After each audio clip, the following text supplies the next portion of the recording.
With Season of Discovery right around the corner, there's going to be a massive influx of players joining in to see what Blizzard has in store for them. From new additions like ruins and custom items, to old reliables like Varrigan's Fist becoming S-tier acquisitions, we'll be going over a handful of useful items that you can acquire for Phase 1 of Season of Discovery. Before we start, I'd like to address a few things of note. Firstly, I'm not really going to go over the dungeon or profession items. Instead, I want to look at the items that come from a different variety of sources. I'll also be looking at the items that are close to the level cap, as there really are too many items to go over. The level cap of 25 does give us a limited collection to work with, but it also lets a lot of items that you would otherwise ignore shine until the next phase drops. For the different armor types, I'm going to be going through the items by their factions first, and then I'll cover the neutral items that both factions can get. As the most accessible armor type in the game, cloth is mainly designed for spellcasters, with the occasional outlier here and there. One thing you're going to notice is that a lot of the cloth gear doesn't lean towards stamina early on. Let's take a look at the Horde items.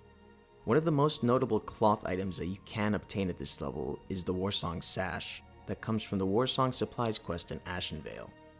Keep in mind that you are going to need an engineering item at some point to finish this quest, so you better hope someone's leveling engineering. The Desert Shoulders are a decent pair of shoulders that can be obtained from the quest Grim Totem Spying in the Thousand Needles. The Sacred Burial Trousers are rewarded at the very end of the Battle of Hillsbrad Chain in Hillsbrad Foothills. Keep in mind that this is a higher level quest, so you'll probably struggle with it. The Shredder Operating Gloves are obtainable from the Lost Pages quest in Ashenvale. Finally, you can obtain Humbert's Pants from the Dungurok area in Hillsbrad. This is the elite dwarf area in the southwestern part of the zone. The Alliance tends to fare a little bit better when it comes to cloth options, even though they don't really have access to a blue quest reward. To start, you have the Efflorescent Robe, which is the final quest reward from Reception from Tyrande. The Pious Leg Grabs is the ultimate reward from the Tower of Althalax quest chain in Darkshore. The Luminescent Amice is a very nice quest reward from the quest Fallen Sky Lake. The Mantle of Honor can be acquired in Duskwood from the Bride of the Embalmer quest. The Night Watch Pantaloons are also acquired in Duskwood. Another Duskwood quest, which requires you to kill a level 30 ogre, rewards the Zodiac Gloves. The quest is called Look to the Stars. The Silk Mantle of Gam is available from a pretty tough quest called Uncovering the Past in the Wetlands. Finally, the Forsaken Darkstalkers of Ashenvale can drop the Fingerbone Bracers. Throughout the world of Azeroth, and in the lower level zones, you'll occasionally come across some rare and specialty vendors. These vendors usually offer a variety of green items. In total, you can get 3 cloth belts: the Dreamer's Belt, the Wizard's Belt, and the Nightwind Sash. If we're looking at class-based items, Warlocks can get the Dread Mage Hat, which is the only cloth headpiece with stats at this level, unless they add new items to fill that role. The first thing of note with leather items is that they have some very powerful helmets to work with early on, which is pretty uncommon for lower levels. You can also expect some of the male classes to occasionally challenge you for certain pieces of leather gear. Horde gets the better end of the bargain when it comes to leather. Firstly, they have access to the Warsong boots, which are an incredible item in their own right.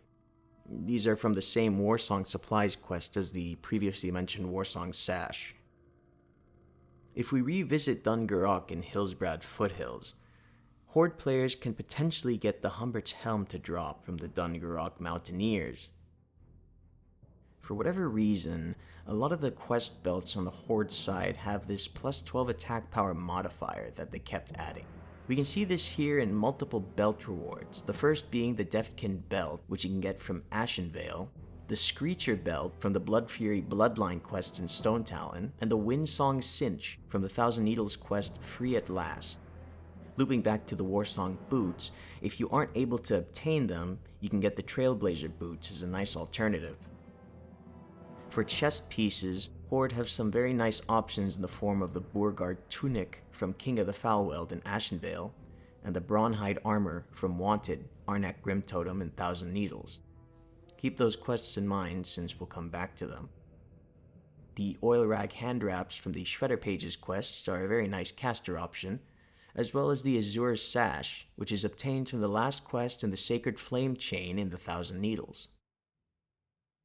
Finally, in the same zone, you can get the Tundra Boots, which is a reward from the quest Grim Totem Spying. Looking on the Alliance side, we don't really have that many leather items to work with. You can get the Grizzly Tunic from Reception from Tyrande, the quest chain that was mentioned previously. You can also get the Windborn Belt, which is a decently statted belt that you get from a quest called High Perch Venom that starts in Ratchet and takes you to the Thousand Needles. There are quite a few neutral options when it comes to leather, which is good for the Alliance. From vendors, you can buy the Mystic Sarong and the Stocking Pants. Moving to Duskwood, the Nightbane Vilefangs can drop the Madwolf Bracers, and in the Wetlands, a rare mob called the Razor Maw Matriarch can drop Jurassic Wrist Guards. In the very same zone, the rare Garnic Charskull can drop the Ringed Helm. Overall, there's a wide selection of leather items to choose from, but the Horde is clearly favored. While rogues and druids bicker amongst one another for leather drops, warriors and paladins stand above the rest with their ability to wear mail armor. As usual, the Horde are spoiled once again with the Warsong Supplies quest, this time in the form of the Warsong Gauntlets. In the Thousand Needles, the Horde can obtain the Plainsguard leggings from Wanted Arnak Grim Totem, and a very powerful pair of Grim Toll wrist guards from Grim Totem Spying. If you're looking for some agility, look no further than the Cobalt Leggards from the King of the Foulweld quest. Now for something very interesting. If you really want to min-max, you can aim for an item called the Enforcer Pauldrons from Desolus. You get them from a chain quest called the Corruptor, and at the end of it, you'll have to kill a level 40 elite demon called Lord Azrathok. For whatever reason, this quest and the entire chain leading up to it has a minimum requirement of level 25. On the Alliance side, players can pick up the Belt of the Stars from Look to the Stars in Duskwood, as well as a nice pair of bestial manacles from Fallen Sky Lake in Ashenvale. You can also get what is arguably the best helmet, the Spark Metal Coif from the Morbid Fell quest. Looking at the neutral options, we have quite a few items. We have the large Ogre War Chain from the Splinterfist Enslavers in Duskwood. In the very same zone, you can find the Husk of Neuraxis from the rare spider Neuraxis, which is usually located above Darkshire. If you want a nice belt, you can go back to Garneg in the Wetlands for Garneg's War Belt. Finally, when we're looking at vendors, the elite shoulders from vendors around the world are probably your best bet for male shoulders. You're actually able to start the Fire Hardened or the Brutal quest for Horde at level 25, and the follow-up quests for the gloves, pants, and a helmet. That's about it when it comes to armor. There's a number of different options as you level up. A lot of them aren't necessarily the best, and they aren't necessarily statted well. But in the cases of items like Humbert's Helm, you really don't have any alternatives from dungeons. It's also interesting to see just how many items there are that people just gloss over because they're not doing these quests. Anyway, that's everything that I could find. If you like it, leave a like. If you hate it, say you hate it. If you have any items that you know about, put them in the comments. Whatever. Do whatever you want. See ya.